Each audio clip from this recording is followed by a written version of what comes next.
Hello dear friends, welcome back to our channel. Today we have an extremely interesting story waiting for you to discover. Prepare a comfortable seat and a cup of hot tea.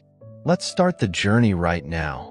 My husband and his mother went to Paris for a family vacation, leaving me to care for my bedridden father-in-law. The next morning, he surprised me by standing up and saying, "I pretended to be sick to test my family's loyalty. Now, let's plan a surprise for their return." For Clara, the house, ornate with crystal chandeliers and polished furniture, no longer felt like a home. It had the weight of a soulless castle. Surrounded by luxury, Clara felt like a prisoner. Her captivity wasn't defined by bars, but by the crushing silence and an endless loop of responsibilities she hadn't chosen. Clara was adjusting the pillow behind Henry's head, her father-in-law.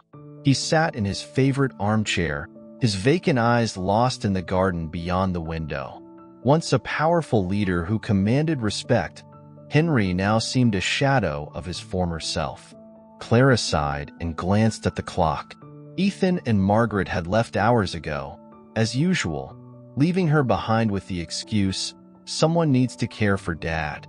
"You'll get your turn to travel," Ethan had said that morning with a smile that only masked his indifference. Clara merely nodded, too weary to argue. Ethan had always excelled at dismissing her concerns as trivial. As she straightened Henry's blanket, she noticed his gaze on her. His expression wasn't one of gratitude or warmth, but something sharper, observant, even calculating.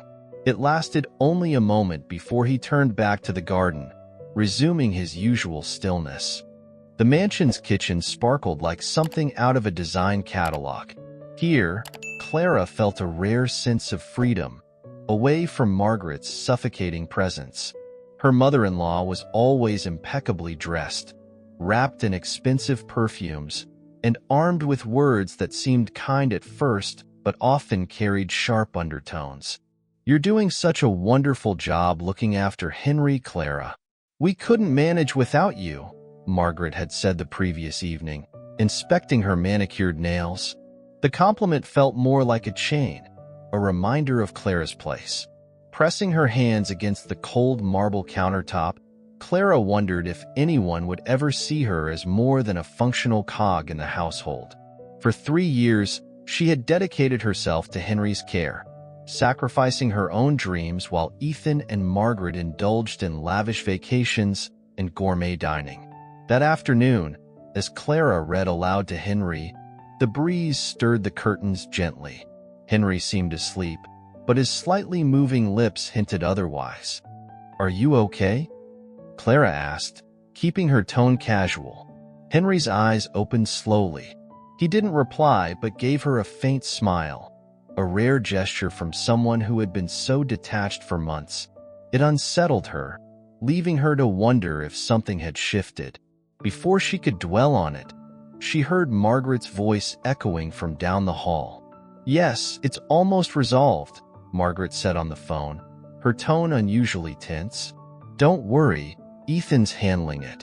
Clara paused, her ears straining to catch more, but the conversation ended abruptly. That night, as Clara washed dishes, the mansion's silence pressed in around her like a heavy blanket. Staring out into the dark garden, she imagined herself walking through the gates and leaving it all behind. But she didn't know where to go, or even who she was anymore. Trapped by the weight of her responsibilities, she couldn't shake the unease growing inside her. Little details, the intensity of Henry's gaze, Margaret's hurried conversation, created a fog of uncertainty. The wind rattled the windows as Clara dried her hands and stepped into the hallway. The silence, once her only solace, now felt threatening.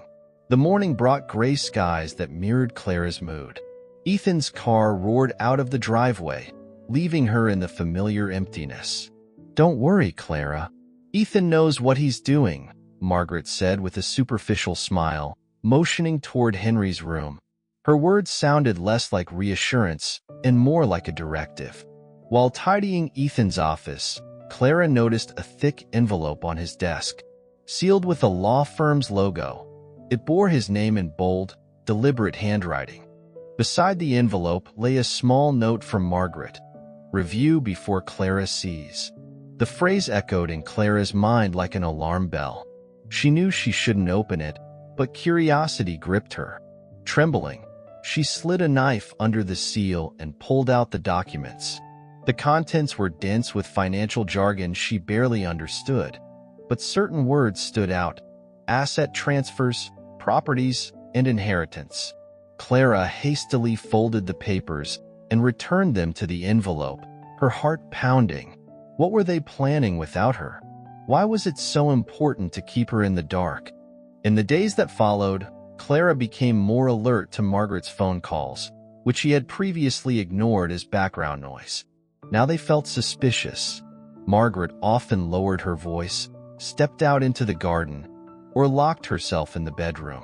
Words like signatures, transfer, and confidential occasionally reached Clara's ears.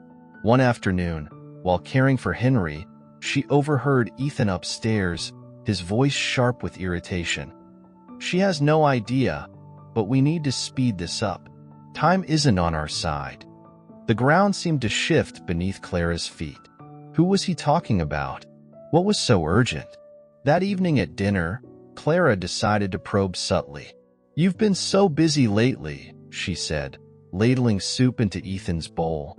"Sometimes I wonder what's keeping you and Margaret so occupied." Ethan's eyes flicked up, momentarily startled. He hesitated before replying with his usual breezy tone. "Just boring bureaucratic stuff. Nothing for you to worry about, love. You've got your hands full with Henry, don't you?" Clara pressed further, but Ethan cut her off sharply. "Sometimes it feels like you forget your place here, Clara. I'm handling the important matters. Trust me." His words stung, heavy with condescension, but Clara stayed silent. She had been dismissed once again. Yet, for the first time, a spark of defiance flickered inside her. She couldn't ignore the growing web of lies. That night, Henry surprised her. His eyes, usually vacant, now glimmered with an unexpected intensity as he called her over. "Clara, sit down for a moment," he said, motioning to the chair beside his bed. Assuming he needed assistance, she obliged. But what followed left her frozen. "Do you think Ethan and Margaret care about me?" he asked softly. Clara hesitated. "Of course they do. They're always attentive to your needs," she said cautiously. Henry let out a bitter laugh. "Is that what they tell you? You're here every day, Clara." "They're not. Have you ever wondered why?" His cryptic tone made Clara's heart race. He continued, his voice deliberate. "Watch them, Clara. Actions speak louder than words. The truth is in the details." Henry had never spoken so openly before, and his words left Clara sleepless. The veil of ignorance was lifting, and the mansion's luxurious facade no longer felt comforting. It felt like a cage. The next morning, Ethan and Margaret departed with their usual flair, suitcases in tow and smiles plastered across their faces.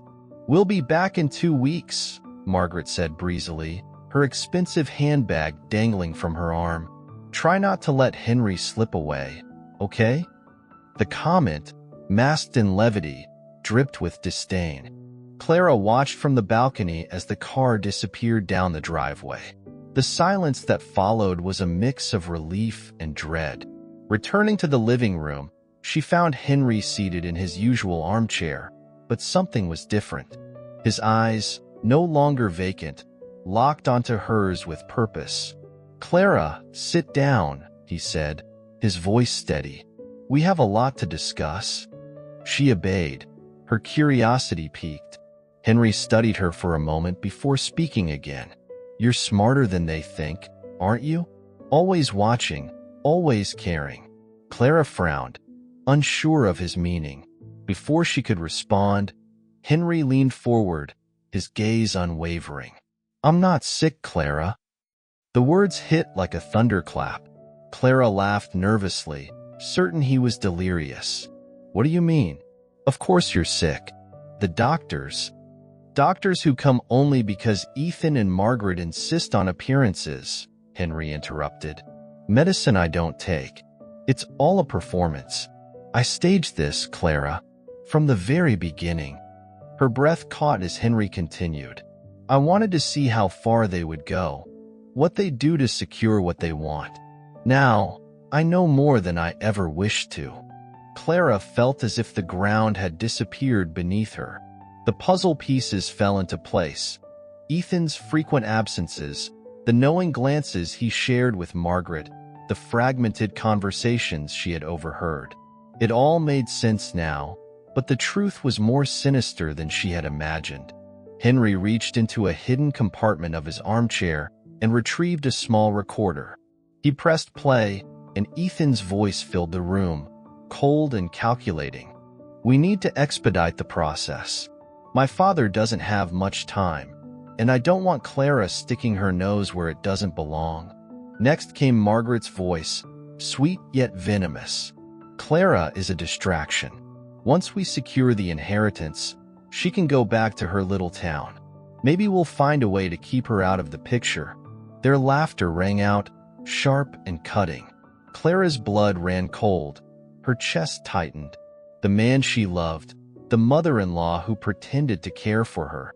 They had been plotting to discard her as if she were nothing more than an inconvenience. There's more, Henry said, interrupting her spiraling thoughts. He pressed another button, and more recordings began to play. Discussions about financial documents, cold remarks about Henry's health, and disdainful comments about Clara. Each word confirmed the betrayal. Why are you showing me this now? Clara asked, her voice trembling. You knew about all of this and let it continue?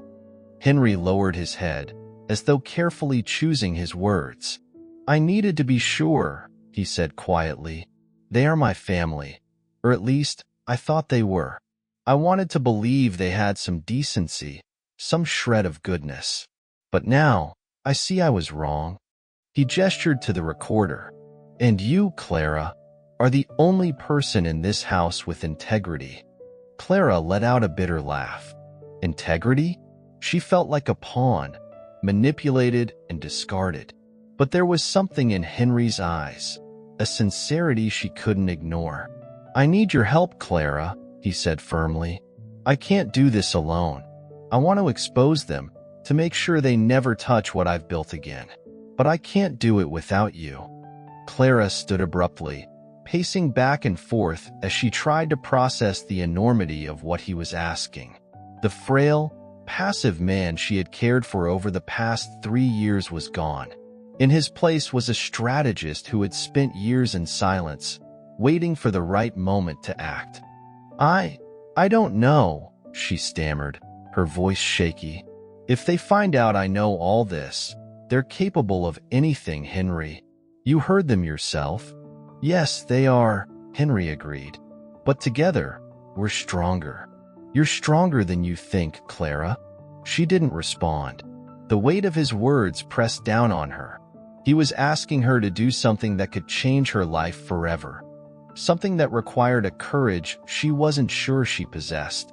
The silence in the room was heavy, almost suffocating. Clara sat in the armchair opposite Henry, clutching the recorder tightly as if it were her last connection to reality. There's more you need to know, Clara, Henry said, breaking the silence. His voice carried a gravity she hadn't heard before. Clara, already overwhelmed, stared at him, too exhausted to feel surprise. Henry's gaze was different this time, haunted, filled with a melancholy she didn't understand. About Ethan, he began, pausing as though the words were hard to say. He's not my biological son. The revelation hit Clara like a blow. What do you mean? But you've always treated him like my son, yes, Henry interrupted. And in many ways he is, but not by blood. An affair, Henry began, his voice heavy with the weight of years. Margaret had an affair before we were married. I knew about it, even before Ethan was born, but I chose to raise him as my own. I did it for Margaret, for the love I thought we shared. I believed a mistake from the past didn't have to dictate our future. Clara sat frozen, the enormity of the revelation crashing over her. The image of the perfect family, already fractured, now felt like an outright illusion. She tried to process what this meant, not just for Henry, but for all that he had endured over the years. Henry continued, his tone filled with quiet pain.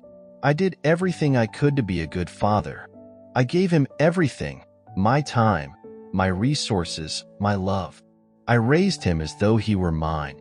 But as Ethan grew, his behavior began to reveal traits I couldn't ignore. Unrestrained ambition, insatiable greed. These were not values I taught him. He paused, his gaze distant, as if looking into the past, reliving years of heartbreak.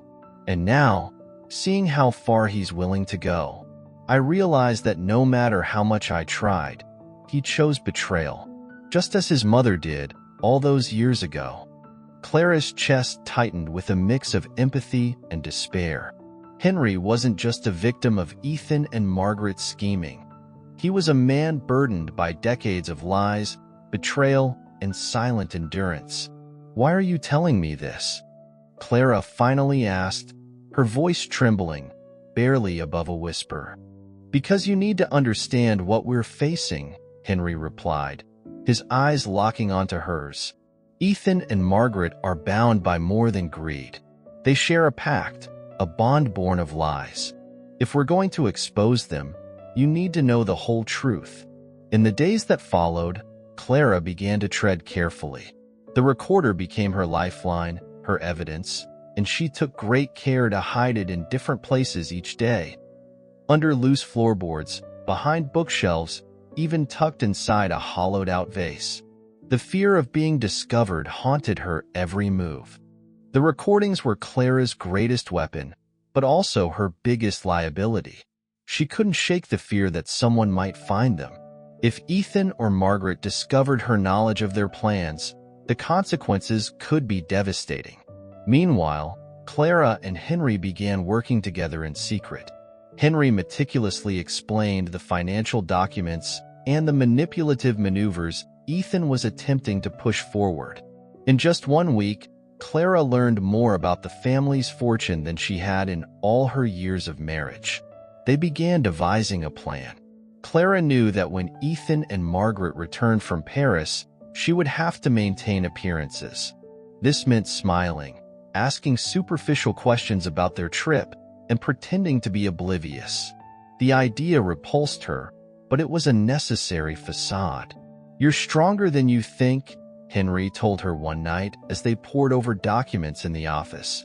"They underestimate you, Clara. That's your advantage." She knew he was right, but the burden of truth weighed heavily on her. She was preparing to stand against people who should have been her family, people who had proven they would stop at nothing to achieve their goals.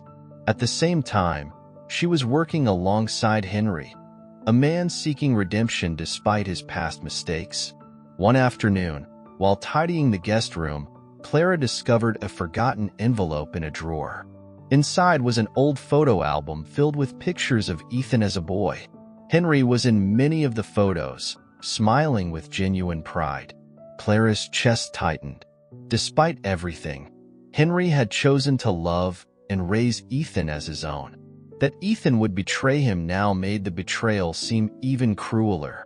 Carefully, she closed the album and returned to her tasks, her resolve strengthening with each passing day.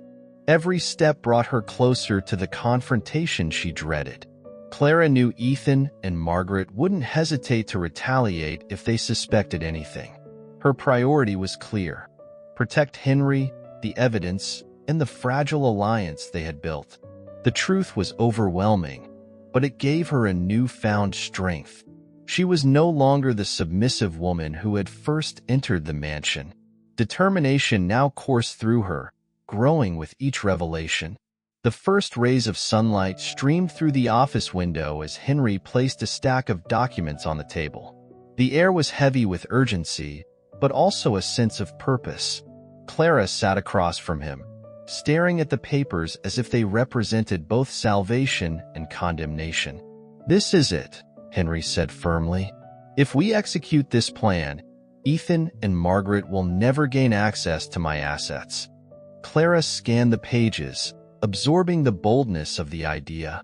The plan involved transferring all of Henry's wealth, companies, real estate, investments, into a charitable foundation managed by an independent entity.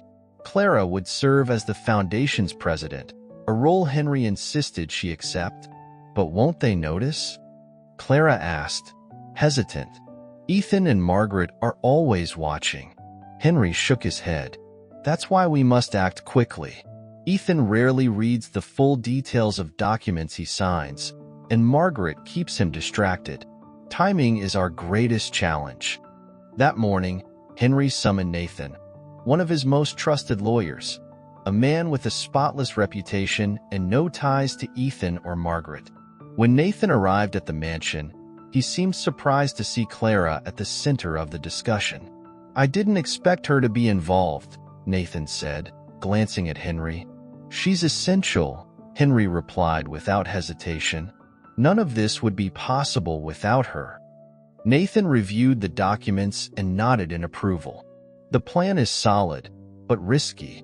If Ethan or Margaret discover it before it's finalized, they may contest it in court. It's a risk we're willing to take," Clara said firmly. For the first time, her voice carried a confidence that surprised both men.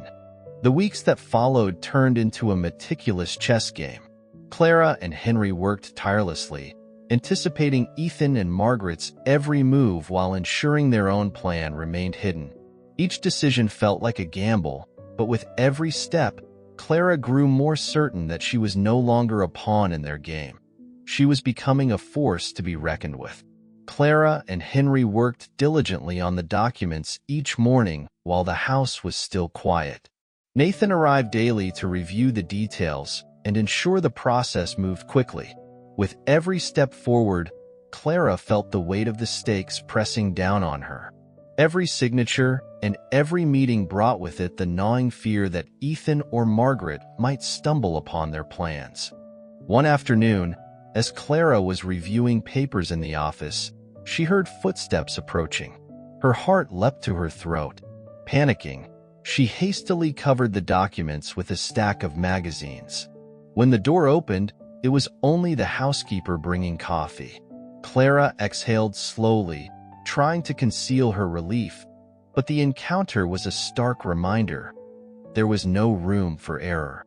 The strain began to take its toll on Henry. One night, Clara found him in the office, head in his hands, breathing heavily. He was in the throes of an anxiety attack, convinced that Ethan was beginning to suspect something. "You can't falter now," Clara said, gripping his shoulders firmly. "We're so close.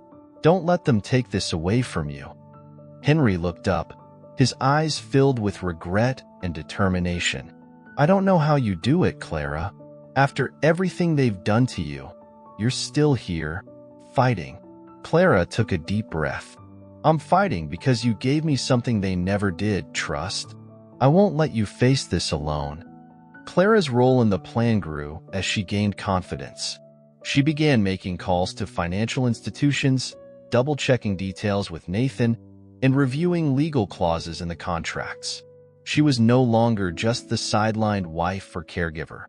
She had become a pivotal player in deciding the future of Henry's fortune. Her confidence emboldened Henry, who regained his composure and resumed his leadership role. Together, they formed an unlikely but formidable team. One evening, Nathan arrived with the final documents. The moment felt surreal as Clara and Henry signed the papers, their hands trembling with a mixture of relief and tension.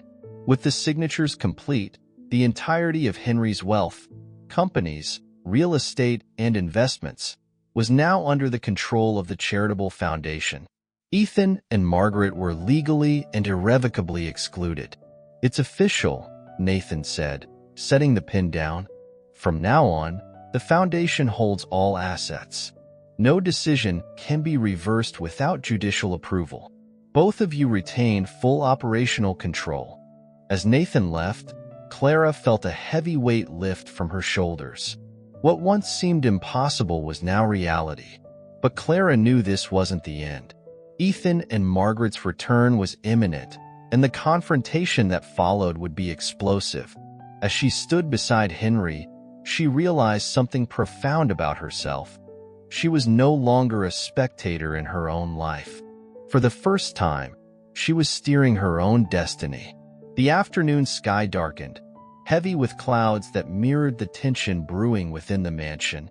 Clara stood by the living room window, watching as the air outside grew thick with anticipation. Ethan and Margaret were on their way. Their suitcases had arrived earlier, unloaded by a driver. The house was quiet, the silence taut like a wire ready to snap. Henry sat in his armchair, serene but focused, his gaze fixed on the empty space before him. He had been clear. There would be no more secrets. Ethan and Margaret needed to face the truth, and it would happen tonight. The sound of the automatic gate opening made Clara hold her breath. Moments later, Ethan's car pulled into the garage. He stepped out with quick, confident strides, Margaret close behind, dressed impeccably and exuding her usual air of superiority. Both were smiling, radiating an unwarranted triumph, as though they had already won a battle they didn't even know was being fought. "We're home," Ethan called, his voice relaxed and almost boastful as he entered the house. "I hope you kept everything in order while we were gone." Clara stood up, her expression calm and composed.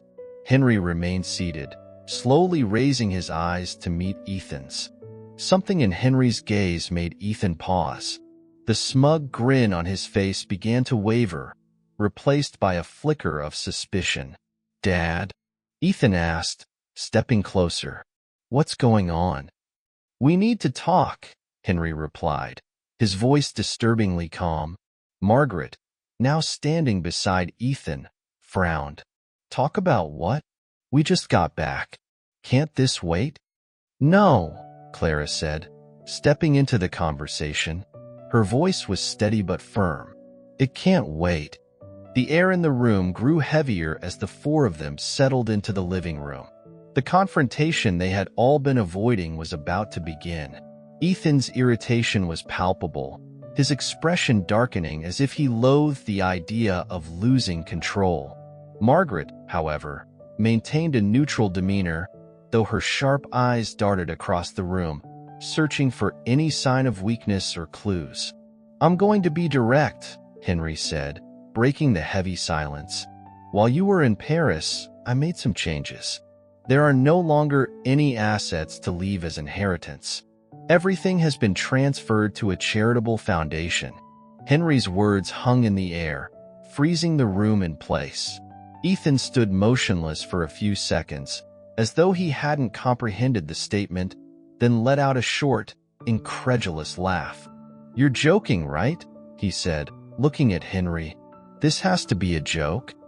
"It's no joke," Clara interjected, her voice steady. "Everything is documented. Nathan, the lawyer, ensured every detail was handled. The foundation now controls all properties, companies, and investments previously under Henry's name." Ethan abruptly stood, pointing a trembling finger at Clara. "Of course it's you. You're behind this. You manipulated my father while I was away." "I didn't manipulate him," Clara responded, meeting his fury with calm. "Your actions did that for me. He saw enough." Margaret stepped forward, her voice laced with faux tenderness. "Henry, darling, why would you do something so drastic? Think about this carefully. We're your family. We've always been by your side." "You're not my family," Henry said coldly, cutting her off. "You're parasites. And it took me too long to realize it." Ethan lost control. His voice rose as he paced the room, shouting accusations. He called Clara an opportunist and claimed Henry was mentally incapable of making such decisions.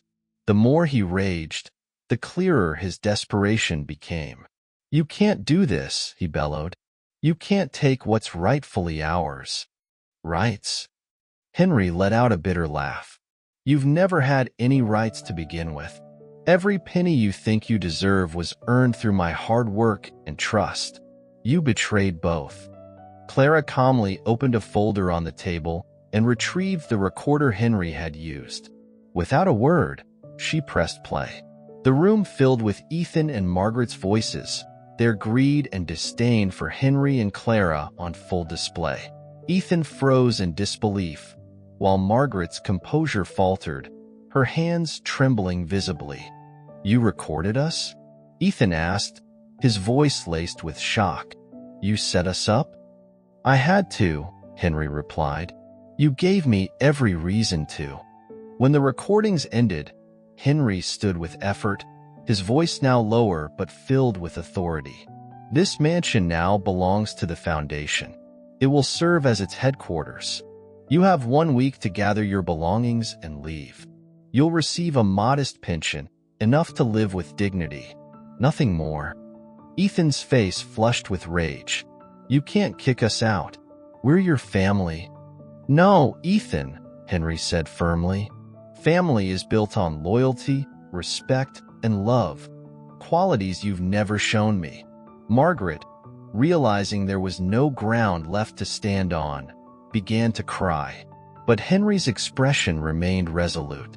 Clara, watching the scene unfold, felt a mix of relief and tension. She knew the battle wasn't over, but this confrontation marked a pivotal victory. As Ethan and Margaret stormed out of the room, murmuring threats and insults, Clara turned to Henry. He looked tired, but a faint smile played on his lips. "This is just the beginning," he said softly, "but it's an important start." Clara nodded, sensing that something fundamental had shifted. The morning dawned cold, mirroring the icy atmosphere inside the mansion. Clara walked through the hallways, catching faint murmurs from the office where Ethan and Margaret were holed up. Since the revelation of the recordings and the transfer of assets, the couple had descended into chaos. Endless phone calls, hurried meetings with lawyers, and heated arguments filled the house. In the living room, Henry sat calmly, reviewing the documents that confirmed the irreversibility of the Foundation's establishment. Though he appeared exhausted, his determination was unshaken. Clara knew this was the culmination of years of manipulation and suffering, and she was prepared to face whatever came next alongside him. In the office, Ethan's voice rose with uncharacteristic aggression as he barked into the phone. "You need to reverse this. I don't care how, just make it happen. Find me a loophole." Ethan barked into the phone. "I don't care what it takes, just get it done." He slammed the phone down with a force that made the room vibrate. Turning to Margaret, who sat slumped on the sofa with her head in her hands, he hissed, "This can't end like this. That crazy old man can't just destroy our lives. It's all ours, and we're going to get it back." Margaret looked up, her face pale and her expression void of its usual confidence. For the first time, she seemed defeated. "Ethan, there's nothing we can do," she said, her voice barely above a whisper. "The lawyers have confirmed it. Everything is in the Foundation's name. It's over. Over." Ethan stepped forward, his fury boiling over. "You want to give up? After everything we've done?" In the nearby room, Clara and Henry heard Ethan's heavy footsteps approaching. He stormed in abruptly, Margaret trailing behind him, her face etched with despair. Ethan's anger radiated through the room, but Clara noticed something else in his eyes, fear. "You've destroyed everything," Ethan shouted at Henry, his voice trembling with fury. "You betrayed us, your own family." Henry remained seated, calm and composed. His demeanor only enraged Ethan further. "I didn't betray anyone," Henry said evenly. "You betrayed me. I simply took back what you didn't deserve." Ethan let out a bitter, humorless laugh. He spun to Clara, pointing a finger at her as though it were a weapon. This is all your fault. You manipulated him, poisoned his mind against us. You're nothing but an opportunist. Clara felt anger bubble inside her, but she refused to let it show. She stood firm, meeting Ethan's accusing gaze. I wasn't the one who plotted to steal from a sick father, she said, her voice steady and controlled. I wasn't the one who tried to destroy someone else's life to satisfy my greed. All I've done is stand by the only person in this house who truly has integrity. Ethan opened his mouth to retort, but Clara continued, her voice rising with newfound strength. And another thing, you don't scare me anymore. I'm no longer the woman you've belittled for years. I won't accept accusations from someone guilty of everything they claim to despise. The room fell silent except for Ethan's heavy breathing. He looked at Clara, stunned and unable to find a response. Margaret, pale and shaken, avoided Henry's gaze entirely. Finally, Henry spoke, his voice cutting through the air like a blade. You have until the end of the day to leave this house. The mansion belongs to the Foundation now, and you have no rights here anymore. Ethan's face turned crimson. You can't do this, he shouted, stepping toward Henry. Henry raised a hand, stopping him in his tracks. Don't you dare cross that line, he said sharply. I've tolerated far too much from both of you. This conversation is over. Margaret, tears streaming down her face, tried one last time. Henry, please. We're your family. This can't end like this. Think of Ethan. He's your son. Henry stared at her for a long moment, his expression cold. Ethan was never my son, Margaret, and you know it, he said finally. But I raised him. I loved him. I gave him everything I could. And he chose betrayal, just like you. Margaret collapsed onto the sofa, sobbing quietly. Ethan stood frozen, his fists clenched, but he lacked the courage to confront Henry further. Without another word, they both left the room, their defeat hanging heavy in the air.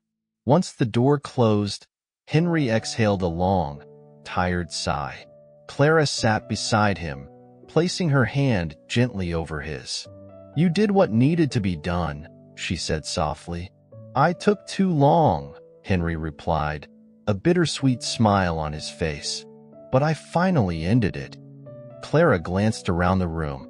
It no longer felt like a monument to lies and greed. Now, it was something greater, a symbol of redemption and purpose. The weight of Ethan and Margaret's manipulations had lifted, and though the road ahead would be long, Clara felt ready to walk it. The next day, Clara began her role as president of the newly formed Henry Vasconcellos Foundation. The mansion, bathed in radiant sunlight, no longer felt cold or oppressive. Its crystal chandeliers and luxurious furniture now shared space with paintings by local artists and photographs that told stories of transformation. Families who had received aid, children whose lives had been changed. The house was no longer a relic of wealth and power, but a beacon of hope. Clara, standing in her new office, felt a profound sense of purpose. The battle with Ethan and Margaret was over, but the real work, building something meaningful, was just beginning. The Foundation's halls, once filled with reminders of excess and ostentation, now resonated with purpose. Programs supporting young people, educational projects, and community initiatives filled the air with hope and ambition. Clara walked through the hallways with a newfound confidence. Her posture reflected her transformation, and the elegant blazer she wore symbolized her new role, not just as a leader but as a beacon of change. She was no longer the subdued woman overshadowed by Ethan's family. Clara now controlled her destiny, as well as the destinies of countless individuals who would benefit from the Foundation's work. In the meeting room, a team awaited her. Among them were enthusiastic young volunteers, seasoned professionals, and Nathan, Henry's trusted lawyer who had taken on an advisory role for the Foundation. Clara began the meeting with poise, projecting the strategic plan onto the screen. "Starting today, our work will focus on real impact," she declared. "Every resource that was once wasted on purposeless luxuries will now be directed to transform lives." Her words electrified the room. The team wasn't inspired solely by her position of power, but by her journey, proof that resilience and transformation could lead to extraordinary outcomes. From the garden, Henry watched her through the window. He had chosen not to take the role of president, firmly believing that Clara was the right person to lead the foundation into this new phase. "I've made too many decisions in the past," he had told her. "Now it's your time to decide." Sitting quietly, Henry reflected on his life. Raising Ethan had been an act of love, but over time, he had come to see how his concessions and secrecy made him vulnerable to manipulation. For years, he carried guilt and fear. But now, alongside Clara, he finally felt a sense of redemption. Watching her lead with strength and purpose, Henry murmured to himself, "She's more than I ever imagined." A genuine smile crossed his lips. Later that evening, Clara found Henry in the garden. She sat beside him, and for a while, they enjoyed the tranquility, the soft breeze, the faint laughter from the Foundation's offices. Clara gently held his hand. "Without you, I would never have found my strength. And without you," Henry replied, "I would never have found peace. I should have done this a long time ago, but you gave me the courage to act." "It wasn't easy," Clara admitted, her gaze fixed on the horizon. "But now, we have something worthwhile, not just for us, but for so many others." They stayed there as the sun set, marking the end of a turbulent chapter and the beginning of something entirely new. Over the following months, the Foundation flourished. Educational projects, healthcare initiatives, and family support programs began to ripple through the community, changing countless lives. The mansion, once a monument to greed, became a hub of hope and transformation. Clara's leadership inspired others, especially women who had felt trapped in oppressive circumstances. Her story became a testament to the power of resilience and the possibility of change. Meanwhile, Henry dedicated himself to writing his memoirs. He wanted to leave behind an honest account of his mistakes and lessons learned, not for vanity, but as a guide to inspire others to choose better paths. One morning, Clara paused in front of the old mirror in the main hallway. She studied her reflection, seeing not just a woman, but a leader. The weight of her past had lifted, replaced by purpose and clarity. Henry entered the hallway, interrupting her thoughts with a smile. "Ready for another day?" he asked. "Ready," Clara replied with conviction. In that moment, Clara knew they were building something that truly mattered, something no betrayal or lie could destroy. The past was firmly behind them, buried under the strength of a greater truth, that justice, purpose, and courage would always prevail. I hope you enjoyed today's story. If you did, don't forget to subscribe to the channel for more inspiring tales like this one. Leave a like and share your thoughts in the comments below. See you in the next video.